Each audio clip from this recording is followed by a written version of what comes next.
industry, when these type of tariffs and attacks have happened, it often comes before we go into war. And I will finally point out one of the places, if you look at the map, I think you were on Aaron's when she showed the map. Oh, yeah. There are places that we don't even do trading with that are having tariffs applied on them. But you know where none is being applied?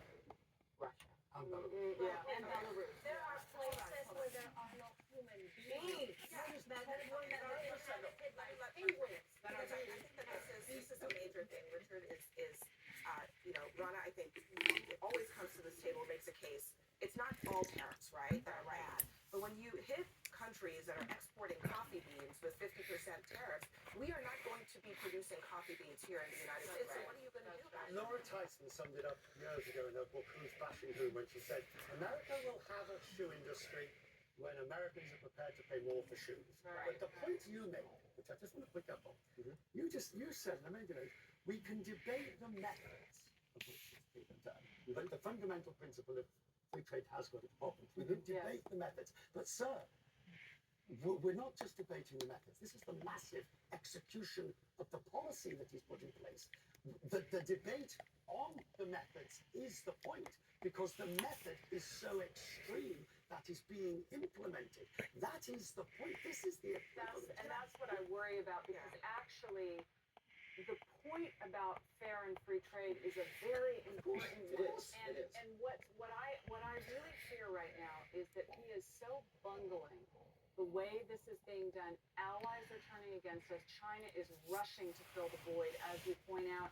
And you're also right that a lot of the manufacturing jobs aren't coming back. Now, is that a reason that we shouldn't have critical industries like chips, et cetera? No, it is not. But guess what? It's all about the nuance. And Donald Trump isn't a guy that does nuance. Before you get into Michael, I just want to play. This is principally a car dealer talking about what this is going to do to car prices tomorrow.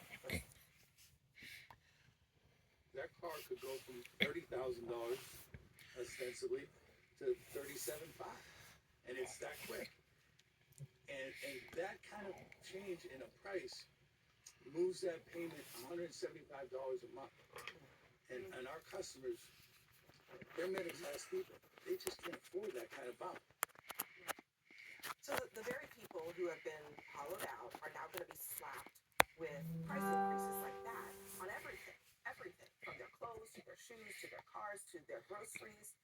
Make it make sense. Well, to the point that I was making earlier, and I really want to hear from the two economic experts on this, if you're going to do this, again, I personally think there's a more effective and comprehensive way to do this well, to at least not pass on so much of this essential tax to the consumer.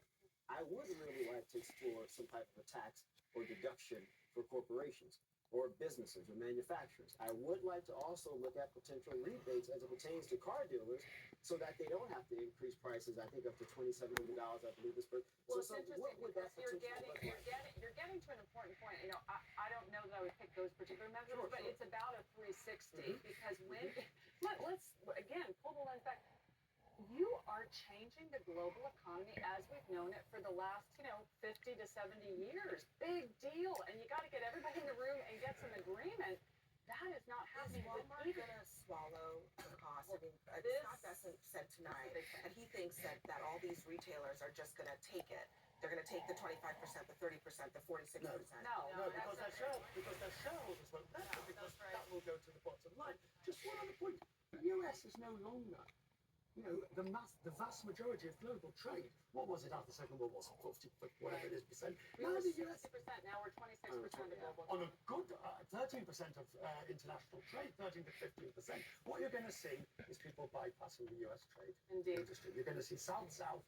And if you're, say, for example, I mentioned Australia, they've got an election at the moment. Canada's got an election at the moment. The EU's just got a new commission and a new commission president. Do you really think they're just going to sit back? Yeah, they can. The statement from Australia tonight was, "This is not the action of a friend," because it's not, and they're not happy about it. And it's also contributing to people not coming to this country. Canada, tourism and trade. Canadians, Europeans. Right. Richard Quest, Rana Faruqi, thank you both very much for joining us. Everyone else, stick around. Coming up next, Republican Senator